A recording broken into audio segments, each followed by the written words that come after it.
pertemuan ketiga ini kita akan mendalami tema Yesus sahabat bagi mereka yang menderita. Sebelum itu saya akan membacakan deskripsi situasi saudara-saudari yang terkasih dalam Kristus. Pandemi COVID-19 bukan sekedar masalah kesehatan, melainkan juga masalah ekonomi yang merampas habis-habisan penghasilan banyak orang. Seperti yang dilakukan oleh para penyamun di tengah jalan ke kota Yeriko, banyak orang terhimpit persoalan ekonomi lantaran banyak kegiatan perekonomian tidak bisa berjalan seperti biasa. Sebagian orang kehilangan mata pencariannya karena sejumlah usaha tidak bisa lagi beroperasi.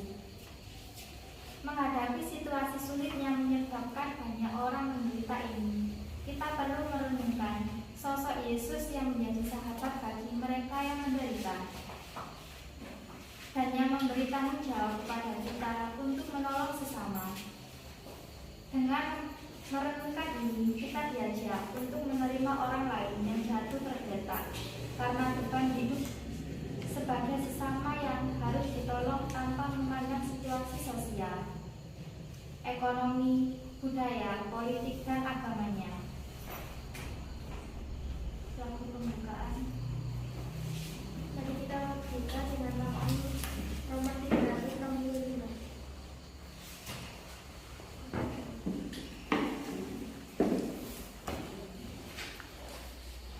Yesuslah bersabda, Yesuslah bersabda, tinggallah padaku, aku pokok anggur, kamu rantingnya. Ini kau utus, wartakan sabdamu, warta sukacita dari Bapakku. Ini ku sadari sabda kasih-Mu, cahaya hidupku di Tuhanku. dalam nama Bapa dan Putra dan Roh Kudus. Amin. Tuhan beserta kita. Sekarang dan selama-lamanya. Saudara-saudari yang terkasih dalam Kristus, dalam pertemuan ketiga ini kita diajak untuk mendalami, merenungkan dan mencari pesan dari perikop Injil Lukas tentang perumpamaan orang Samaria yang baik hati. Melalui orang Samaria itu kita diajak untuk melihat sosok Yesus sebagai sahabat bagi mereka yang menderita karena dianiaya atau dibawa oleh masyarakat. Kita juga diajak untuk meneladani Yesus yang peduli dan memperhatikan dengan penuh kasih sayang orang-orang yang menderita dan tersingkirkan. Dari situ kita diajak untuk peduli dan tidak pasang bagus dengan penderitaan orang lain. Marilah kita berdoa.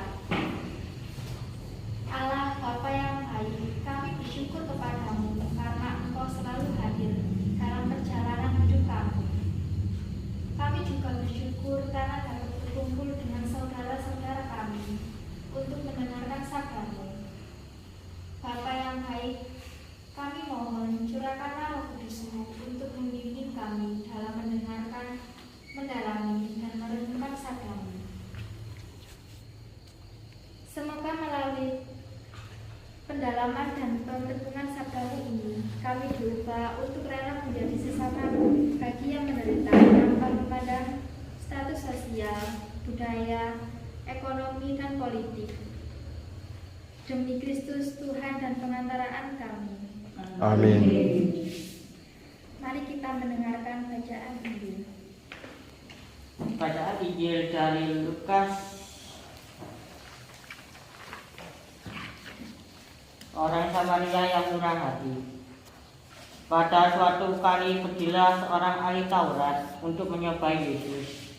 Katanya, Guru, apakah yang harus kuperbuat untuk memperoleh hidup yang kekal?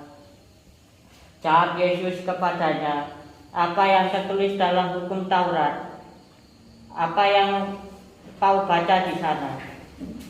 Jawab orang itu, kasihilah Tuhan Allahmu dengan segenap hatimu dan segenap jiwamu dan dengan segenap kekuatanmu dan segenap akal budimu. Dan kasihlah sesama manusia seperti dirimu sendiri. Kata Yesus kepadanya, jawabmu itu benar. Perbuatlah demikian maka engkau akan hidup. Tetapi untuk memenangkan dirinya, orang itu berkata kepada Yesus, dan siapakah bersamaku manusia? Jawab Yesus, adalah orang yang turun dari Yerusalem ke Yeriko. Ia jatuh ke tangan penyamun-penyamun yang bukan saja memerampok habis-habisan, tetapi yang juga memukulnya, dan yang sudah itu pergi meninggalkannya setengah mati. Kebetulan ada orang imam turun melalui jalan itu. Ia melihat orang itu, tetapi ia melewatinya dari seberang jalan. Demikian juga orang Lewi datang ke tempat itu. Ketika ia melihat orang itu, ia melewatinya dari seberang jalan. Lalu datang seorang Samaria yang sedang dalam perjalanan ke tempat itu. Dan ketika melihat orang itu, tergeraklah hatinya oleh belas kasihan. Ia pergi kepadanya lalu membalut luka-lukanya. Sesudah ia menyiramnya dengan minyak dan anggur, kemudian ia menaikkan orang itu ke atas kedelai tunggangannya sendiri, lalu membawanya ke tempat penginapan dan merawatnya. Keesokan harinya ia menyerahkan 2 dinar kepada pemilik penginapan. Katanya, rawatlah dia, dan jika kau belanjakan lebih dari ini, aku akan menggantinya waktu aku kembali. Siapakah di antara ketiga orang ini menurut pendapatmu adalah sesama manusia dari orang yang jatuh ke tangan penyamun itu? Jawab orang itu, orang yang telah menunjukkan belas kasihan kepadanya. Kata Yesus kepadanya, pergilah dan berbuatlah demikian. Demikianlah Injil Tuhan. Terpujilah Kristus. Mari kita mendengarkan renungan yang akan disampaikan oleh Romo Kudus. Kepada Romo Kudus, silakan. Selamat malam Bapak Ibu Saudara dan Saudari yang terkasih dalam Tuhan kita Yesus Kristus. Berkah dalam. Hari ini kita memasuki pertemuan yang ketiga, Yesus sahabat bagi mereka yang menderita. Kita mendengarkan tadi bahwa suasana penderitaan membuat orang semakin terpuruk. Dalam pembuka tadi dikatakan, situasi pandemi membuat orang menderita. Situasi sakit membuat orang menderita. Ekonomi yang macet membuat orang menderita. Itulah pengalaman-pengalaman penderitaan. Juga kita mungkin mengalami penderitaan akibat persoalan hidup yang kita alami dalam keluarga, dalam tugas dan pekerjaan. Itulah penderitaan-penderitaan. Anda, saya, kita semua punya pengalaman penderitaan masing-masing. Dan hari ini Tuhan mengingatkan kepada kita semua bahwa Dia selalu menjadi sahabat bagi mereka yang menderita. Yesus menjadi sahabat yang menderita.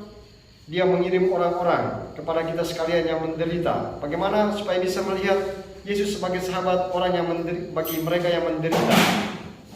Yesus menjadi sahabat bagi orang yang menderita itu adalah ketika Tuhan melihat ada orang menderita di sana, lalu kemudian dikirimlah orang-orang, sahabat-sahabat kita, orang tua kita, orang-orang yang ada di sekitar kita. Mereka itu adalah Yesus yang menjadi sahabat bagi orang yang menderita. Kita sakit, kemudian ada orang datang meringankan beban penderitaan kita. Nah, Dia itulah Yesus. Dia itulah yang dikirim oleh Yesus untuk datang menjadi sahabat bagi kita.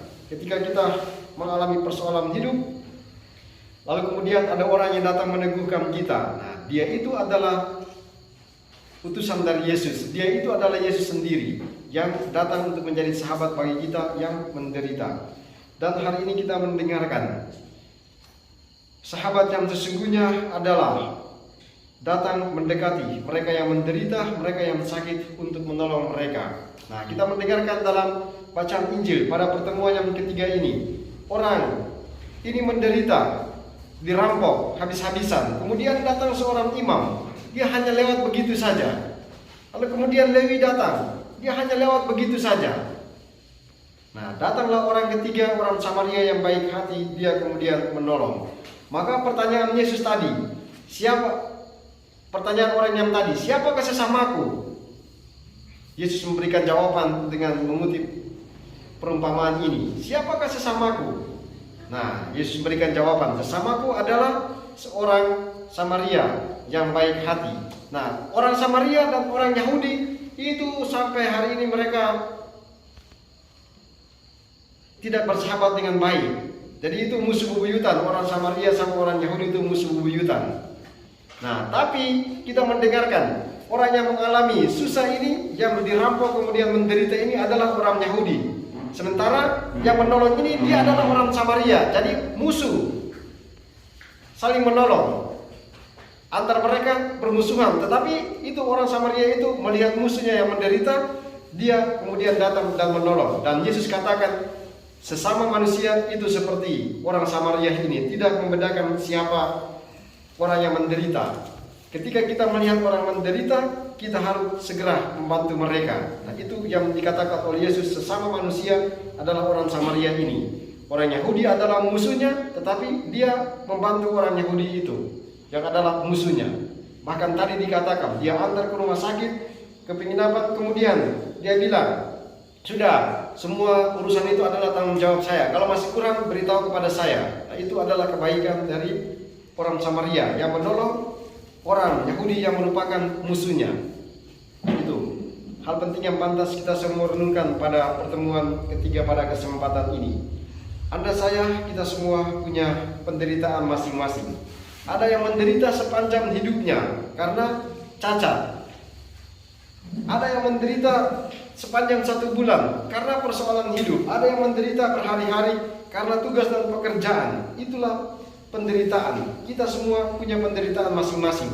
Yesus menderita dalam perjalanan dari rumah Pilatus sampai ke puncak Kalvari. Dia juga menderita. Anda, saya, kita, Yesus juga menderita.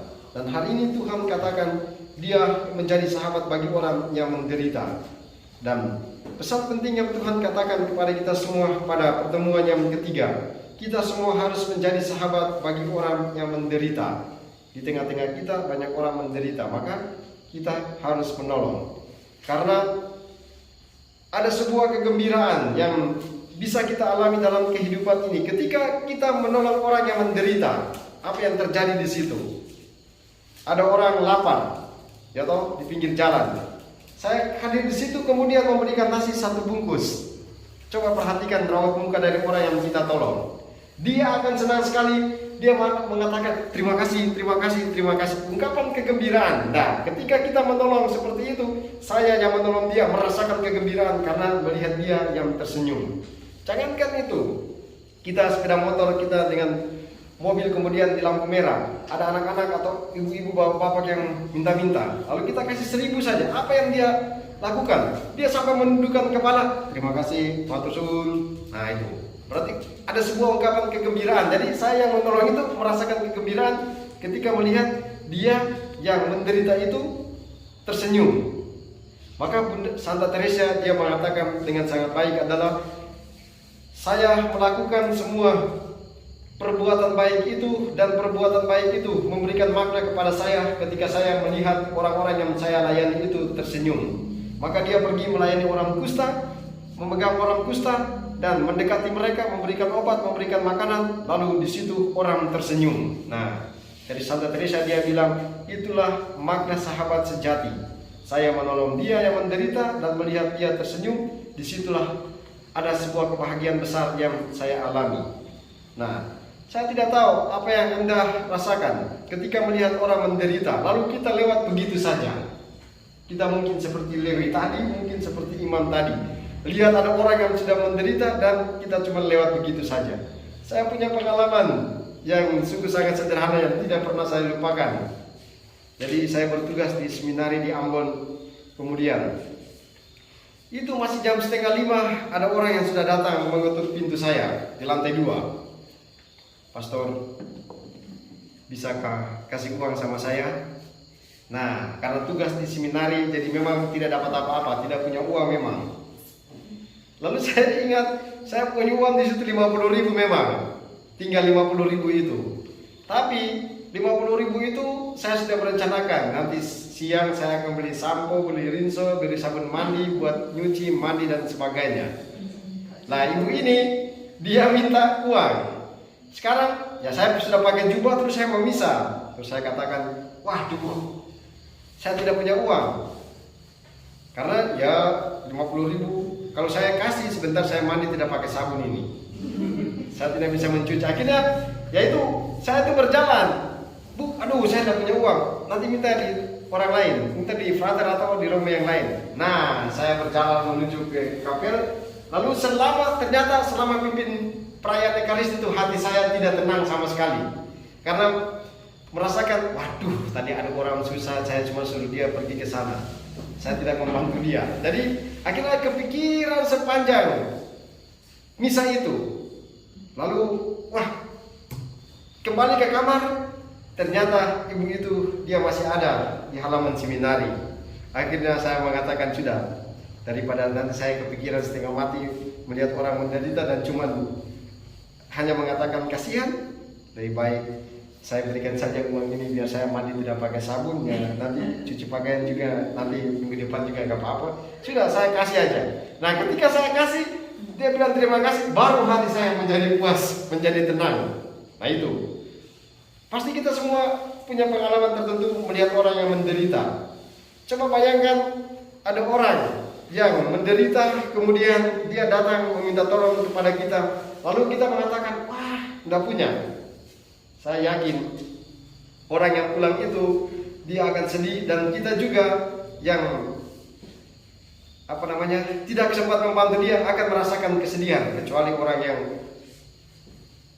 demikian sudah hilang rasa ininya. Tapi kalau orang yang punya hati, pasti dia akan mengatakan, waduh, kasihan, saya harus berikan sedikit. Maka kami diajarkan oleh seorang Romo yang tua, namanya Romo Sommer. Dia orang Belanda, dia mengajarkan kepada kami. Sampai hari ini saya ingat dengan baik. Jangan pernah membiarkan orang-orang yang datang kepadamu meminta tolong kepadamu dia pergi dengan tangan hampa. Itu pesan penting. Jadi bagi orang yang menderita, dia bilang, sekali lagi dia katakan, jangan pernah membiarkan orang yang datang meminta tolong kepada Anda dia pulang dengan tangan hampa. Berikan sesuatu kepada dia. Kami tanya, nah, nanti kalau kita susah atau kita menderita, nah dia memberikan jawaban begini. Sekali lagi saya ulang, jangan pernah membiarkan orang yang datang meminta tolong kepadamu dia pergi dengan tangan hampa. Karena apa? Orang yang minta tolong kepada kita itu adalah orang yang percaya kepada kita. Jadi dia datang dari 1.000 orang yang ada di Majan Tengah, dia akan pilih satu orang. Saya pergi ke Pak Widodo. Nah, berarti saya percaya kalau Pak Widodo bisa membantu saya, maka dia tidak akan pergi ke orang lain. Nah itu. Jadi misalnya saya mau minta tolong kepada Anda semua di sini, pasti ada satu orang yang saya pertama kali menuju ke dia. Nah, pasti saya akan datang ke Jack pertama. Karena berarti saya percaya kalau Jack bisa membantu saya. Nah itu. Maka ketika punya harapan besar kepada Jack, kemudian sampai di sana Jack tidak bisa membantu saya akan menjadi kecewa. Pasti kita semua punya pengalaman tentang hal ini. Kita datang kepada seorang Romo meminta tolong, Romo, tolong rayakan Ekaristi di sini. Itu kita pergi dengan harapan besar karena kita percaya Romo itu pasti bisa melayani saya. Nah, ketika kita pergi dan tidak terbantu, maka penderitaan semakin parah lagi. Maka tadi pesannya, jangan pernah membiarkan mereka yang datang kepadamu pergi dengan tangan hampa. Nah, dia berikan pesan begini, kalau yang menderita itu datang, dia pinjam uang 500.000, dia lihat dulu, ini bisa kembalikan apa enggak. Kalau enggak bisa kembalikan, caranya adalah, Bu, saya tidak punya uang, jadi saya di dompet saya hanya 50.000, buat transfer aja, nanti bisa pinjam di tempat lain. Nah, itu caranya. Jadi jangan kasih 500.000, konyol kalau kasih 500.000 kalau dia tidak bisa mengembalikan. Maka caranya dia, Romo itu katakan, ya sudah, yang penting kita membantu dia supaya meringankan beban dia. Dia pinjam 500.000, kayaknya dia ini nggak bisa mengembalikan ini. Bu, saya tidak punya uang, tapi ini 50.000 atau 100.000 atau ada uang di situ, ya buat transfer aja ya, nanti tolong ya bisa pinjam lagi di tempat lain. Nah, yang penting saya sudah melakukan sesuatu meringankan beban penderitaan dia. Itulah pesan penting yang Tuhan sampaikan kepada kita semua pada hari ini. Semoga oleh sabda Tuhan, oleh pertemuan ketiga ini, kita semua menjadi sahabat bagi mereka yang menderita. Banyak orang menderita di sekeliling kita, di keluarga kita, di jalan raya, dimanapun kita jumpai. Hari ini kita disadarkan, mari kita semua menjadi sahabat bagi orang-orang yang menderita. Berkat Tuhan memberkati kita semua. Amin. Amin. Bapak Ibu yang terkasih, setelah kita mendengarkan renungan dari Romo ini, marilah kita men-sharingkan iman kita. Sharing kita yang pertama, apakah mentalitas iman dan orang Lewi yang tidak peduli dengan penderitaan orang lain itu melekat dalam diri kita? Monggo. Saya dulu. Kalau misalnya mental kita dengan iman seorang imam dan orang Lewi, memang itu iya, Bapak Ibu, kita manusia iya. Kadang-kadang anak kancani repot, asa bodoh. Memang iya, seperti itu. Itu kalau kita memang manusia. Itu mesti kita ngalami. Dan kalau kita misalnya mau peduli, ya nanti di perikop kedua. Mental kita memang sama dengan orang Lewi dan seorang imam tadi lewat di sebelahnya.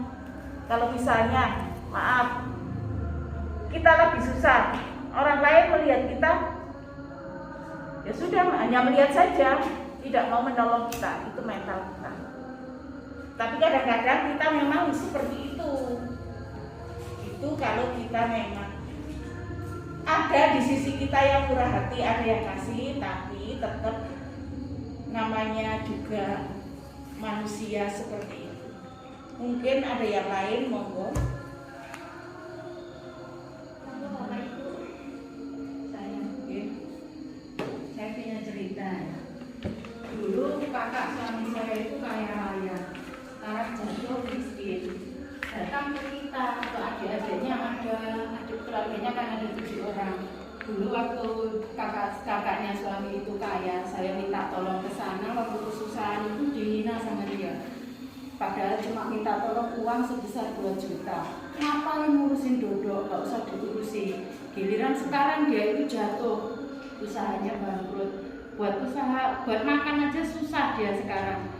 Wira-wiri, terus datang ke kita, ke keluarganya, minta bantuan suami saya ini, bicara sama keluarganya, ayo kita bantu. Satu keluarga 5 juta, dia butuhnya kan 20 juta, katanya mau ternak kambing. Di situ kejelekan saya tuh, hati saya punya rasa dendam, punya rasa marah gitu.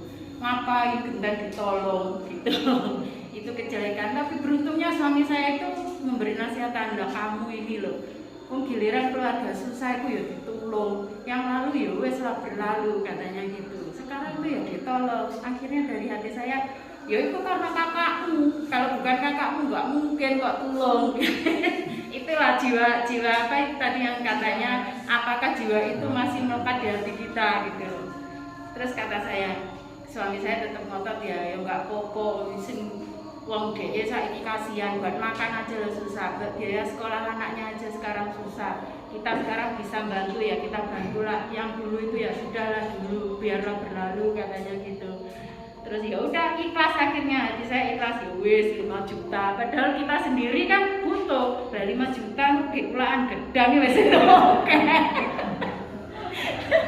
5 juta kekulaan klopo itu wis itu oke. Sedangkan dulu kita minta tolong ngapain ngurusin dodok, nggak usah diurusin orang kayak gitulah. Kita tuh sampai uang 2 juta aja pinjem bunga itu, ngasih bunga ke rentenir istilahnya gitu. Giliran sekarang kita bantu untuk 20 juta untuk usaha ternak kambing, kita bantu 20 juta turunan saudaranya itu. Ya wis itulah dari keikhlasan ya, kita ikhlas ya wis lah ditulung gitu ya. Nggak usah mikir sing dhisik ya dhisik, sing saiki ya saiki. Keikhlasan dari seperti yang dijelaskan di situ tadi. Terima kasih. Itu saja. Mungkin ada yang lain Bapak Ibu, oke Pak Wid monggo. Terima kasih Pak Wid.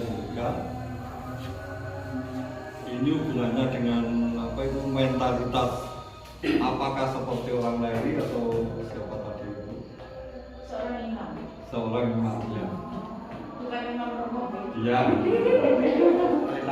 Tapi itu tergantung dari sikap seseorang, yaitu karakter. Kalau memang karakternya itu mempunyai rasa belas kasih, saya kira tidak punya rasa apa itu medit dan sebagainya, itu tidak ada. Ini contohnya, ini saya sendiri bukan orang lain. Kalau saya ini misalnya disambati orang, entah itu hutang atau apa, tidak bisa menolak. Yaitu tadi dari karakter. Seperti kemarin, kemarin itu ya sedikit apa itu istilahnya panen jagung lanang itu kan saya yang punya yang garap, itu saya panen kemudian saya jual. Nah biasanya kalau orang kerja itu kan kalau lepas 45 itu sampai jam berapa itu saya beri 60. Saya kan merasa apa itu kasihan. Oh, sama-sama kerja, ya betul yang musuh itu saya sendiri. Tapi saya dalam hati itu merasa kasihan. Walah wong iki lho kerjane nganti yang ini mau dibayar sak ini apa. Ya. Saya lebih karena saya sendiri kan juga punya apa itu hasil yang tidak apa itu tidak terduga. Soalnya itu kan ya nanti panennya kapan kan masih belum tahu. Terus itu dari pabrik jagung ilanan di PIC gak oleh diimu sampai garing kan gitu. Akhirnya itu tadi karena rasa belas kasihan itu. Dan tetangga saya juga istilahnya dari suaminya itu ya betul suaminya kerja ya, tapi kalau memberi itu kurang lah. Walau kesana gimana ganti pegawaian supaya punya uang, akhirnya saya lagi. Saya memberi upah juga begitu, tidak saya pas. Oh sampai ini enggak, masih saya lebih. Karena ya itu tadi mau kerja sampai jam berapa itu.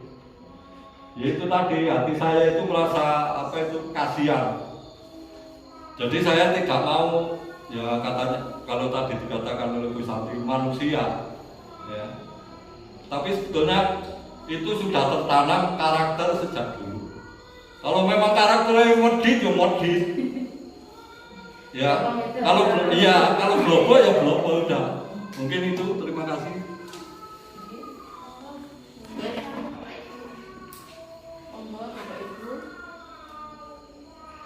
Kalau tidak ada, kita lanjutkan yang kedua.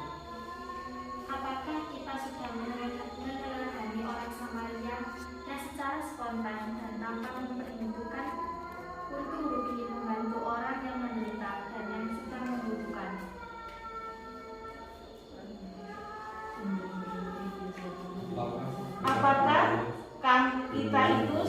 meneladani orang Samaria yang secara spontan tanpa memperhitungkan untung rugi membantu orang lain. Baik Bu, Oke, monggo. terima kasih. Ini waktu yang kedua, juga pertanyaan yang kedua. Ini kembali yaitu tadi belas kasih ya. Apakah kita sudah mencontoh? Kalau saya sudah. Ini contohnya waktu saya di Gedok. Saya fotokopi mau ke warung. Nah kemudian ada orang ya paling enggak umurnya hampir 70 itu meminta-minta. Maksudnya meminta-minta itu akan untuk beli obat karena waktu itu sakit.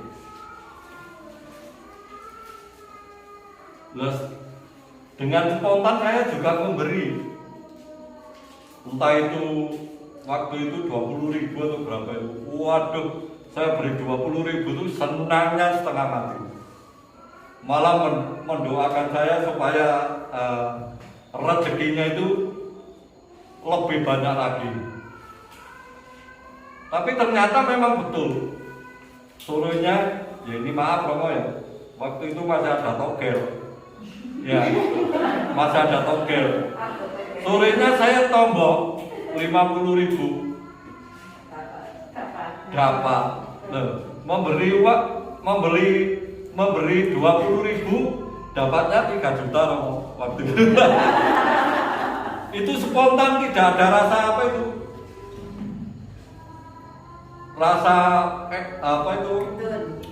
Getun dan sebagainya nggak ada. Saya ikhlas, pokoknya ikhlas itu.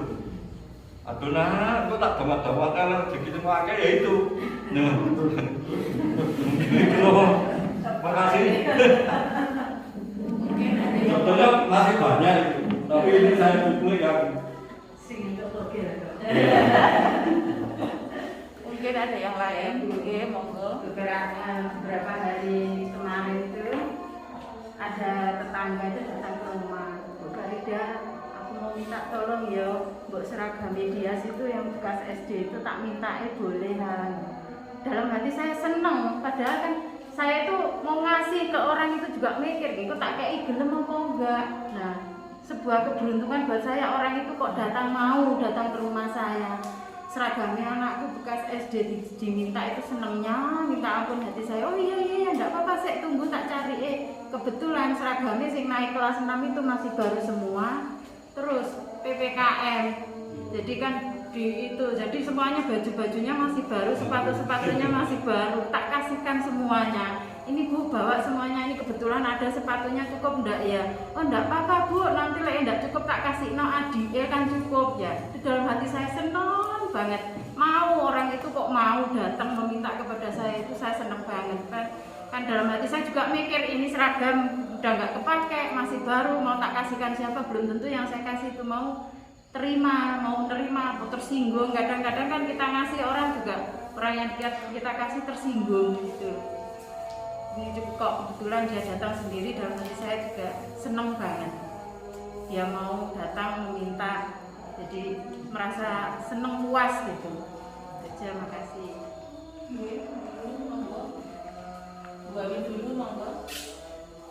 Kalau saya pada saat itu ada orang datang ke saya, istrinya itu sakit, kebetulan kanker otak.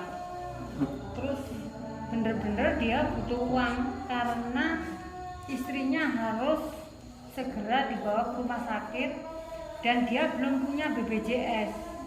Jadi untuk uang pegangan itu harus ada.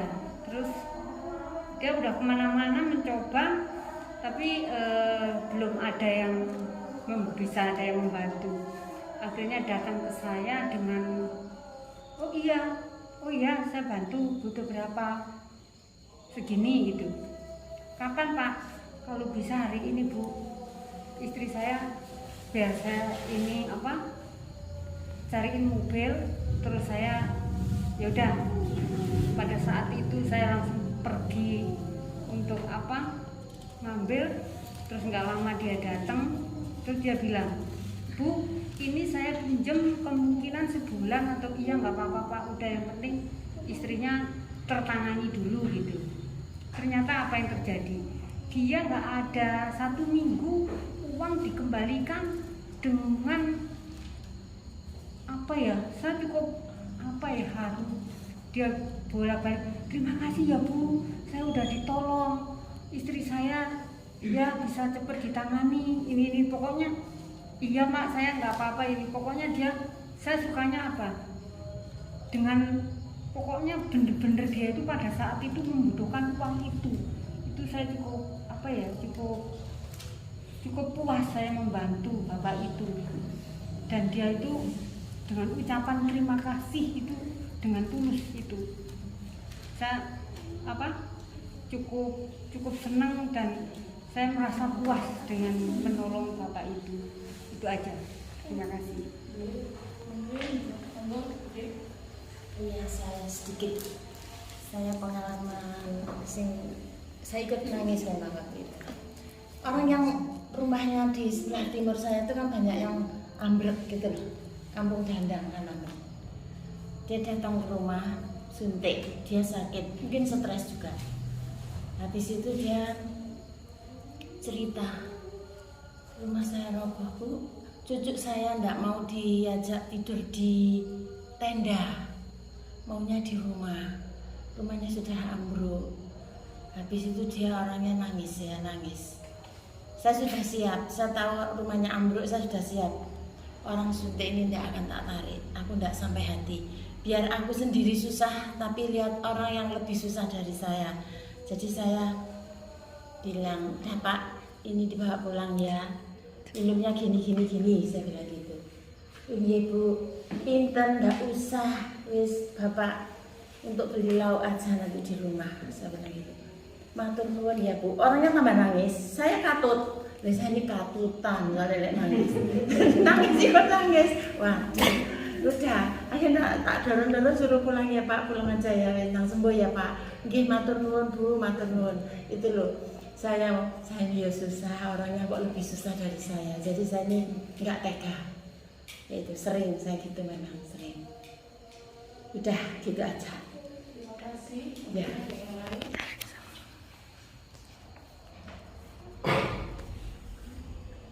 Kalau yang seperti itu kita juga sering mengalaminya dan setiap orang mesti mengalaminya, menolong orang tanpa mengharapkan imbalan dan Tuhanlah yang membalasnya. Contoh, minggu kemarin setelah misa saya layat ke Batu. Kemudian di Batu anaknya yang meninggal masih muda Bapak Ibu, masih umur 30 meninggal. Anaknya satu gemuk sekali. Saya datang kok langsung nangis ke saya. Saya nggak kenal dia, saya nggak kenal orang itu. Saya hanya kenal karena bukan saudara saya, teman saja. Tapi saya tidak pernah kenal anaknya itu. Datang langsung ngerangkul saya, Bu, saya kok nggak punya ibu. Siapa ya yang memberikan seragam saya? Yang saya langsung, boleh saya nggak punya seragam, nggak punya.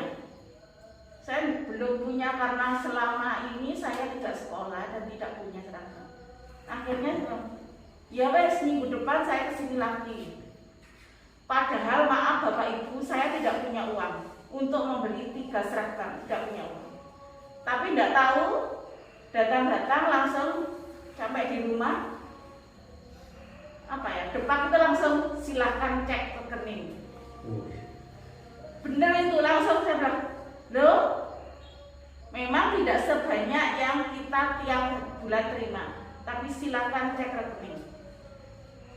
Saya ambil itu, saya berikan seragam, sorenya saya antar, padahal waktu itu suami saya harus sore hari menemani Bude, tapi sampai jam 9 atau 10 baru suami saya bilang, Bu, ojo sore-sore. Ya, tapi karena kita kerja itu.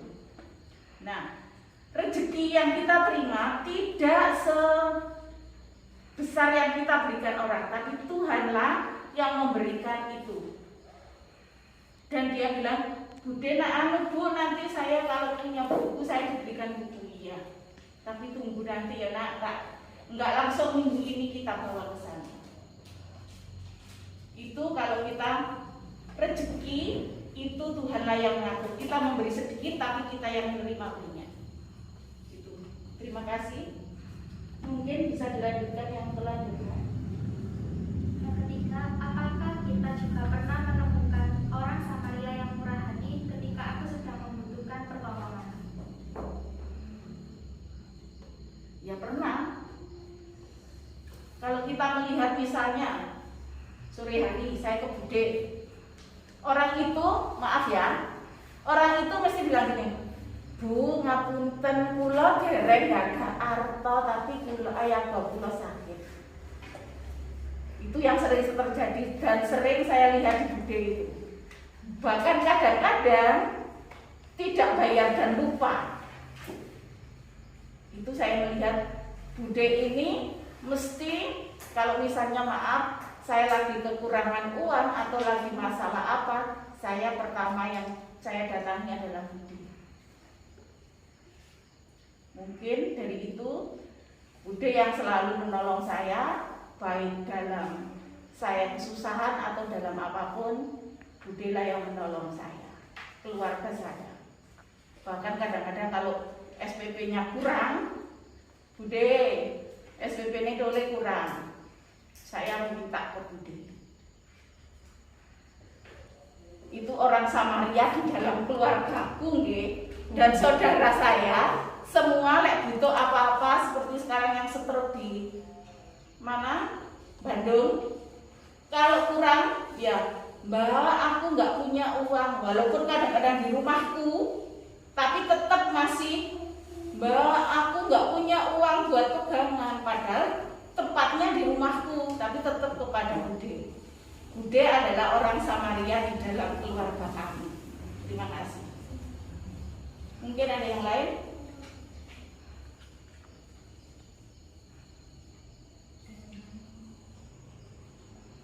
Betul-betul. Mungkin kamu? Tidak ada. Allah. Salam. Oke, monggo. Waktu itu saya dari Batu sama istri saya. Waktu itu kan saya kerja di Batu, awalnya kan Vespa itu kan motor tua, kalau sering dipakai apalagi jarak jauh biasanya kan gampang mogok.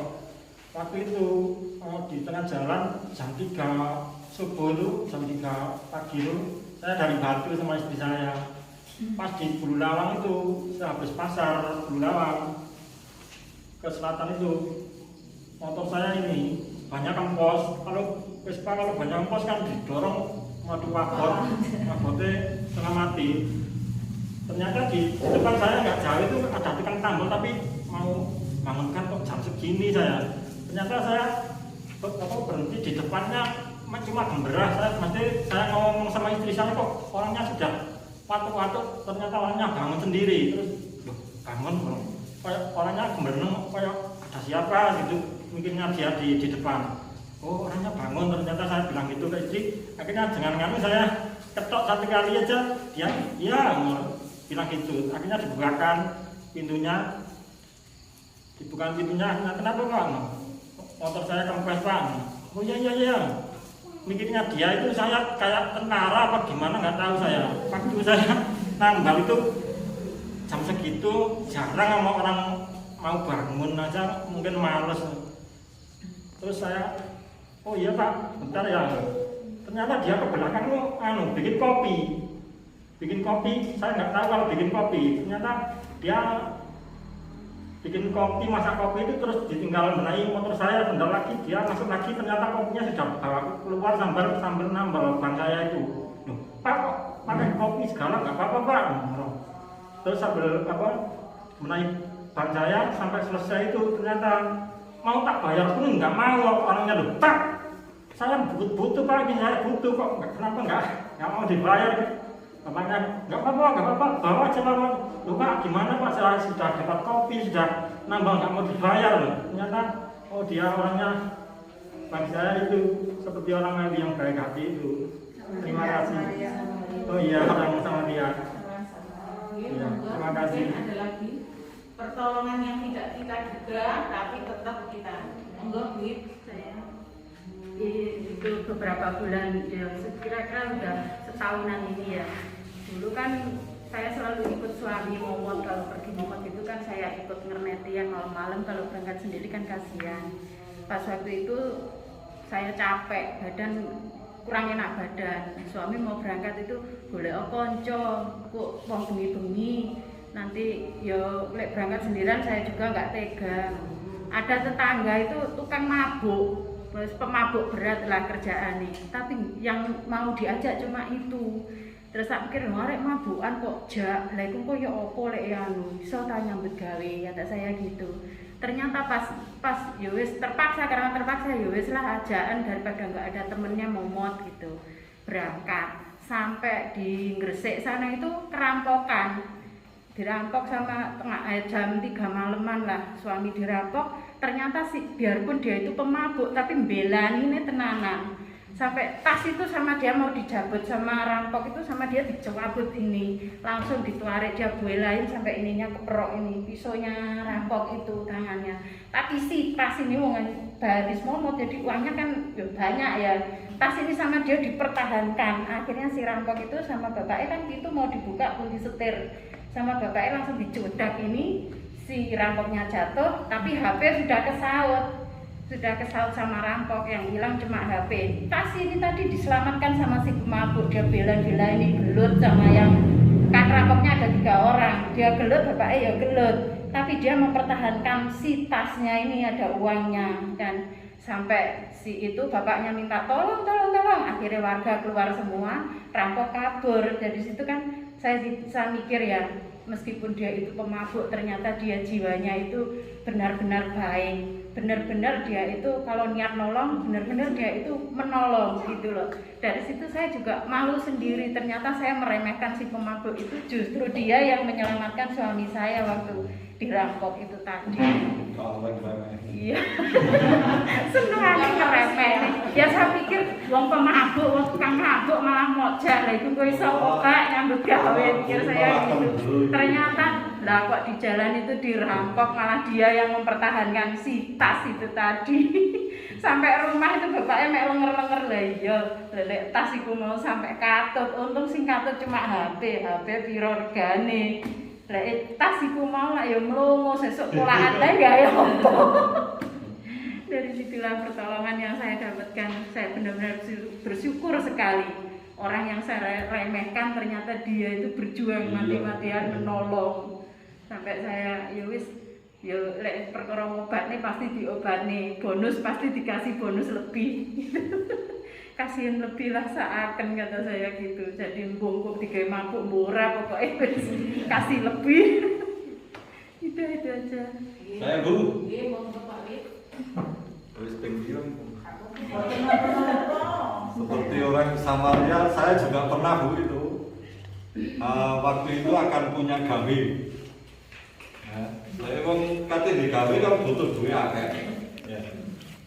Waktu itu ya saya juga sudah punya pegangan entah 2.000 atau 1.500. Itu juga ada orang Samaria seperti itu menawarkan uang.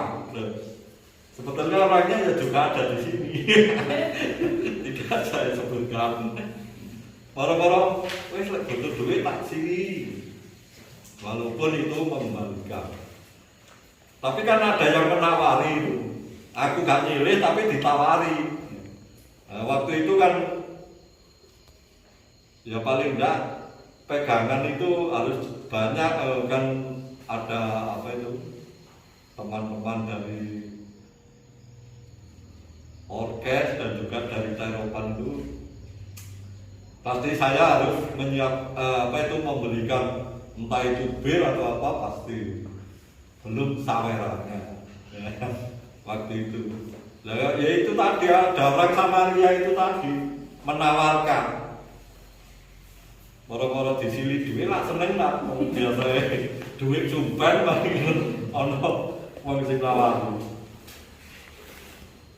Terima kasih. Mungkin ada yang lain lagi. Kalau tidak ada, kita lanjutkan yang keempat. Apa aksi nyata yang akan kita lakukan selama 1 minggu ke depan untuk meneladani sikap dan tindakan orang Samaria yang murah hati? Apa aksi nyata kita untuk minggu depan untuk 1 minggu ke depan meneladani sikap orang Samaria? Untuk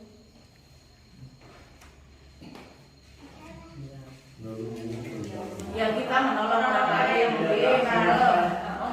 Saya aksi nyata yang belum dilakukan tapi hampir sudah nyata. Saya kemarin dimintai tolong ngecor hari Minggu besok itu. Jadi kalau besok ngecor kan kita jadi sudah membantu.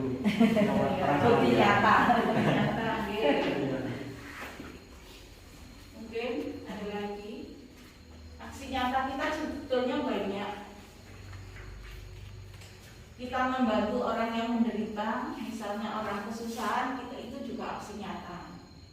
Orang yang lagi repot juga aksi nyata itu. Tapi lah seminggu dilakoni.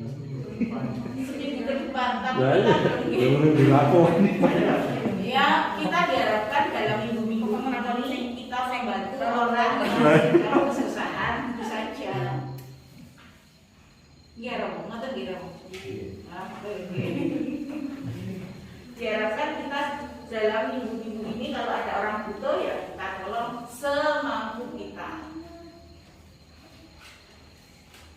Mungkin ada lagi. Itu sudah tanggungan ya anak ini apa menundui bapaknya itu kan pernah jatuh dari kelapa kan meninggal. Jadi kan sekarang anaknya itu kan tanggungan saya. Ya mungkin minggu depan saya yang bayar SPP. Iya. Karena itu kan sudah tanggungan saya. Saya kan udah biaya yang si anak yatim itu udah memang sekolahnya memang saya yang ini bantu gitu. Mungkin minggu depan saya yang bayar SPP. Iya, tanggal bang. Iya. Aku kan duwe. Kalau tidak ada, saya ringkas dari cerita tadi. Cinta kasih kita tanpa membedakan orang lain. Terserah itu yang mampu atau yang tidak. Kemudian kita diharapkan meneladani orang Samaria yang baik hati, membantu khususnya orang yang lagi membutuhkan bantuan kita. Membantu orang lain harus dengan ikhlas tanpa mengharapkan imbalan, tapi Tuhan memberi yang lebih banyak. Itu ringkasannya. Kita lanjutkan dengan doa umat. Allah Bapa yang Maha Pengasih, terima kasih atas segala berkat-Mu untuk umat Nusantara ini. Hingga hari ini, Engkau mengumpulkan kami di tempat ini untuk mendalami PKSN pertemuan ketiga dengan tema Yesus sahabat bagi mereka yang menderita. Kini kami ingin menyampaikan permohonan kami secara spontan. Ya Tuhan, syukur dan terima kasih Tuhan karena pada malam hari ini kita bisa bersama-sama mendalami PKSN yang ketiga. Semoga dalam PKSN ini kita mampu menjadi orang Samaria yang mau membantu orang lain dengan ikhlas tanpa mengharapkan imbalan dari orang itu. Ya Tuhan, berilah kami Roh Kudus-Mu supaya kami bisa mewartakan kepada orang lain yang membutuhkan. Kami mohon. Kabulkanlah doa kami ya Tuhan. Allah Bapa yang Maha Kuasa, Allah yang Maha Kuat, terima kasih ya Allah, Engkau telah memberikan rahmat berkat kepada kami semua, sehingga kami dapat mengikuti pendalaman PKSN yang ketiga ini. Mudah-mudahan saya semua umat Stasiun Majantenah ini bisa meneladani seperti orang Samaria. Kami mohon. Kabulkanlah doa kami ya Tuhan.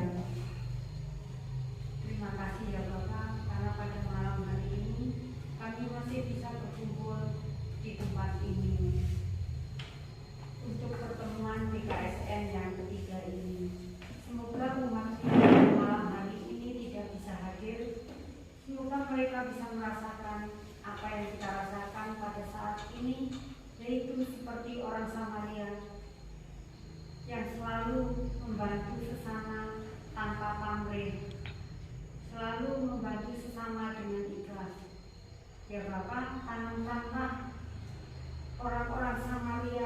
Majang Tengah ini, sehingga banyak orang Samaria di Majang Tengah ini. Kami mohon. Kabulkanlah doa kami ya Allah.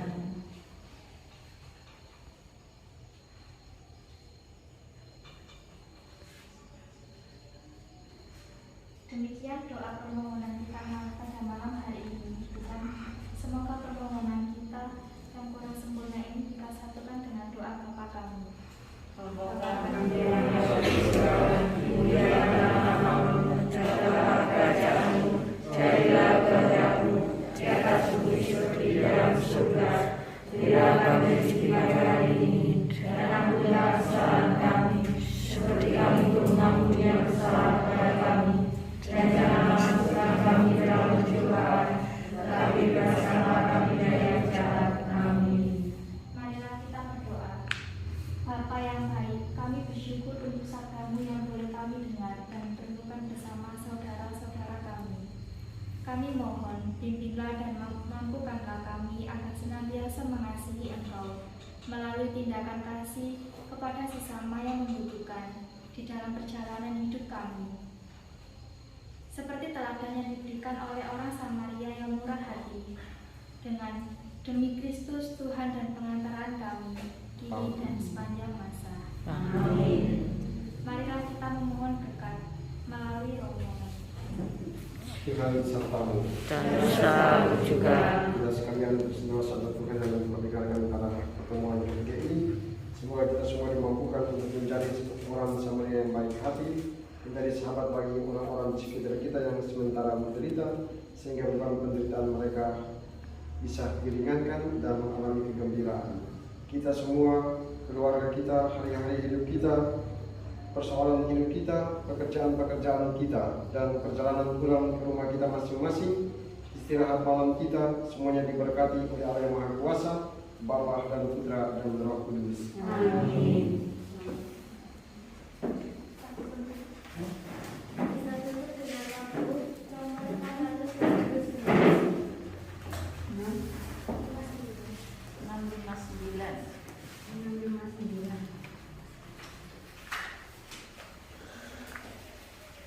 Kita kasih Allah.